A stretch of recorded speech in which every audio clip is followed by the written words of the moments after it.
High court ఈరోజు నిన్న స్పష్టంగా అర్ధరాత్రి ఈరోజు ఒక ఆర్డర్ జారీ చేయడం జరిగింది. స్థానిక సంస్థల ఎన్నికలకు మేము బ్రేక్ వేయడం లేదు, కేవలం ఏదైతే రాష్ట్ర ప్రభుత్వం తీసుకొచ్చినటువంటి జీవో 9, జీవో 41, జీవో 42లను మాత్రమే రద్దు చేస్తున్నాం సో అని చెప్తూ ఎన్నికలను మీరు నిర్వహించుకోవచ్చు అని చెప్పేసి కూడా చాలా స్పష్టంగా నిన్న హైకోర్టు చెప్పడం జరిగింది. సో దానికి సంబంధించి డీటెయిల్గా లోతులో మనం డిస్కస్ చేసేటువంటి ప్రయత్నం అయితే చేద్దాం మిత్రులారా. సో ఎన్నికలు నిర్వహిస్తారా లేదా అనేది ఇప్పుడు చెప్పకపోవచ్చు. నాకు తెలిసి రాష్ట్ర ప్రభుత్వం ఇప్పట్లో నాకు తెలిసి దానిపైన క్లారిటీ అయితే ఇవ్వకపోవచ్చేమో అని చూస్తా ఉన్నాం.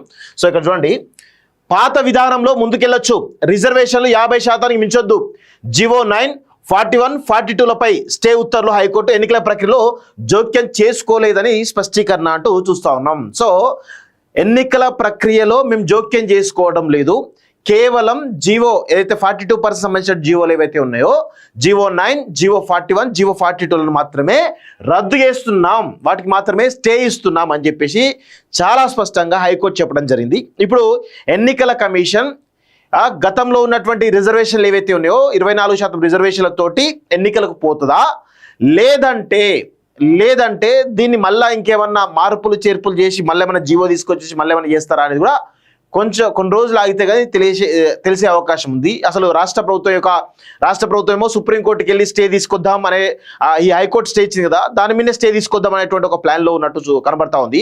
కానీ ఎన్నికల కమిషన్ ఇంతవరకు దాని మీద ఎలాంటి నిర్ణయం అయితే తీసుకోలేదు. ఎన్నికలు నిర్వహిస్తుందా లేదా అనేది చూడాల్సిన అవసరం అయితే ఉంది.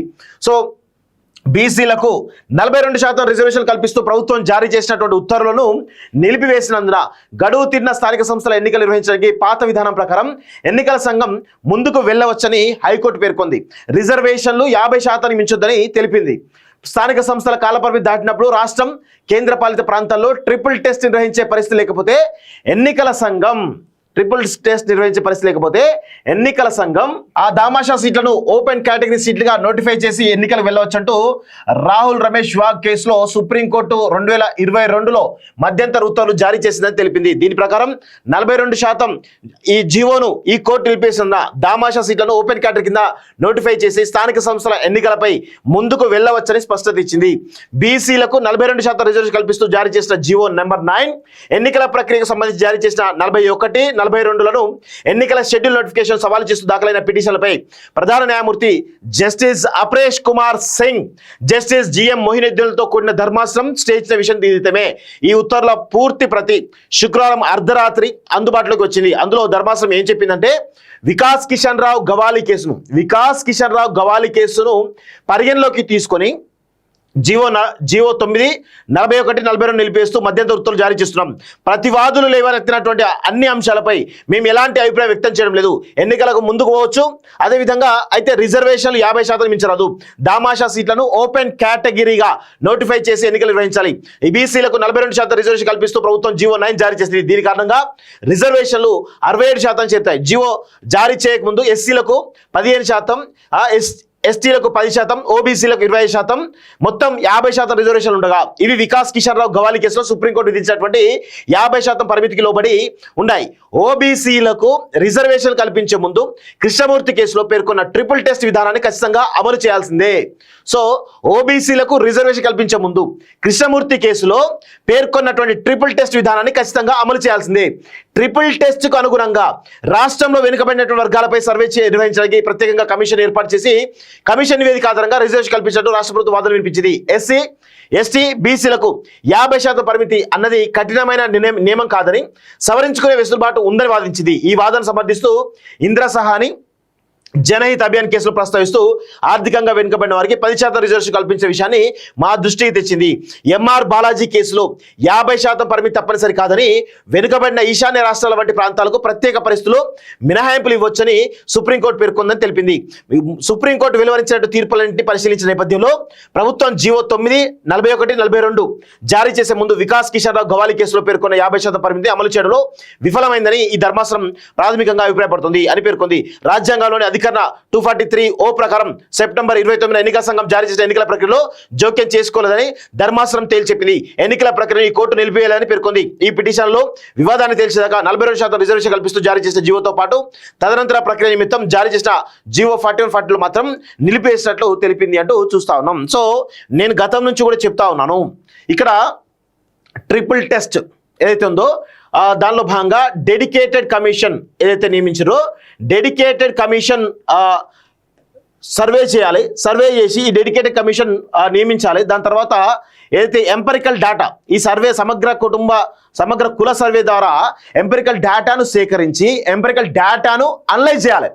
డేటాను సేకరించడమే కాకుండా అనలైజ్ చేయాలి. అనలైజ్ చేసి ఏ కులాలు రాజకీయంగా, ఆర్థికంగా, సామాజికంగా వెనుకబడ్డాయో చాలా లిస్ట్ అంతా ప్రిపేర్ చేసి పెట్టాలి. సో ఈ లిస్ట్ ప్రిపేర్ చేసిన తర్వాత ఈ లిస్టు పబ్లిక్ డొమైన్లో పెట్టాలి. పబ్లిక్ డొమైన్లో పెట్టిన తర్వాత లాస్ట్కి ఏం చేయాలి, ఏమైనా అభ్యంతరాలు వస్తే స్వీకరించాలి. ఈ డెడికేటెడ్ కమిషన్ ఏం చేయాలి, ఏవైనా అభ్యంతరాలు అంటే ఆబ్జెక్షన్స్ వస్తే స్వీకరించాలి. ఆ ఆబ్జెక్షన్స్ ఏవైతే సహేతుకం అనుకుంటే, ఆబ్జెక్షన్స్లో ఏవైతే ఉన్నాయో అవి సహేతుకం అనుకుంటే వాటిని ఖచ్చితంగా పరిగణలోకి తీసుకోవాలి. తీసుకొని వాళ్ళకు కూడా న్యాయం చేయాలి. సో ఇది ఖచ్చితంగా చేయాలి. దాని తర్వాతనే 50% క్యాప్ అనేది వర్తిస్తుంది. యాక్చువల్గా విషయం ఏంటంటే ఈ రెండు డెడికేటెడ్ కమిషన్ నియమించి ఎంపెరికల్ డేటా ద్వారా అనలైజ్ చేసి ఇక్కడ ఉన్నటువంటి బీసీలు కానీ, ఎస్సీలు కానీ, ఎస్టీలు కానీ ఏవైతే వర్గాలు ఉన్నాయో వాళ్లకు సంబంధించినటువంటి ఏ వర్గాలైతే, ఏ కులాలైతే రాజ్యాధికారానికి దూరంగా, అదేవిధంగా ఆర్థికంగా, సామాజికంగా వెనుకబడ్డాయో ఆ కులాలను గుర్తించి వాటిని ఈ డేటాలో కంప్లీట్గా పబ్లిక్ డొమైన్లో పెట్టేసినట్లయితే ఈ 50% క్యాప్ కూడా ఉండదు, కోర్టులో వీగిపోతుంది. ఎందుకంటే ఈ రిజర్వేషన్ల ఉద్దేశం ఏంది, 100% రిజర్వేషన్ల ఉద్దేశం ఒకటే, ఎవరైతే ఏ వర్గాలకైతే రాజకీయంగా, సామాజికంగా, ఆర్థికంగా వెనుకబాటుతనం ఉంటాయో వాళ్లకు రిజర్వేషన్ కల్పించాలన్నదే రాజ్యాంగం యొక్క లక్ష్యం. సో కానీ ఇక్కడ ఏమవుతుంది, రాజ్యాంగంలో ఉన్నటువంటి కొన్ని లోపాలను అలుసుగా తీసుకున్నటువంటి, వాటిని అడ్వాంటేజ్ తీసుకున్నటువంటి ఇక్కడ ఉన్నటువంటి ఈ అప్పర్ కమ్యూనిటీస్ ఏవైతే ఉన్నాయో, అగ్రవర్ణాలు ఏవైతే ఉన్నాయో, సో వాళ్ళందరూ కూడా చాలా స్పష్టంగా చెప్తా ఉంటారు. ఏమంటారు, ఫస్ట్ ఇక్కడ 3 నేను నిన్న కూడా చెప్పినా, మళ్ళొక్కసారి కూడా చెప్తా ఉన్నాను. సో రాజ్యాంగంలో ఉన్నటువంటి కొన్ని వెసులుబాట్లను ఉపయోగించుకొని ఇటు జ్యుడిషియరీ సిస్టము, ఇటు పొలిటికల్ సిస్టము, ఇటు బ్యూరోక్రసీ సిస్టము, ఓకే, ఈ 3 వ్యవస్థలు కూడా కంప్లీట్గా బీసీలను మోసం చేస్తూనే ఉంటాయి. సో అందుకే ప్రథమ శత్రువు, మీరు చాలామంది కూడా నా అభిప్రాయాన్ని విభేదించవచ్చు కానీ ఈ దేశంలో బీసీ వర్గాలకు, బ్యాక్వర్డ్ క్లాసెస్కు ప్రథమ శత్రువు ఇగో రాజ్యాంగం. దాని తర్వాతనే ఈ రాజ్యాంగంలో ఉన్నటువంటి వెసులుబాట్లు ఉపయోగించుకున్నటువంటి ఈ 3 వర్గాలు కూడా ప్రతిసారి కూడా ఖచ్చితంగా బీసీలను తీవ్రమైనటువంటి అన్యాయం చేస్తూనే ఉంటుంది. సో ఇది మనం అందరం కూడా గమనించి, చాలామంది కూడా నువ్వు రాజ్యాంగం అంటావా అంటే బరాబర్ అనాల్సి వస్తుంది. మా వర్గాలకు అన్యాయం జరిగినప్పుడు, రాజ్యాంగంలో మా వర్గాలకు అన్యాయం జరిగినప్పుడు 100% మేము అనాల్సినటువంటి పరిస్థితి ఏర్పడుతుంది, గుర్తుపెట్టుకోవాల్సిన అవసరం అయితే ఉంటుంది ఖచ్చితంగా. ఇది వాస్తవంగా ఈ విధంగా ఎవరు చెప్పకపోవచ్చు, ఎందుకంటే ఇంత డైరెక్ట్గా ఎవరు కూడా చెప్పరు. సో ఇది పరిస్థితి అయితే చాలా స్పష్టంగా కనబడతా ఉంది.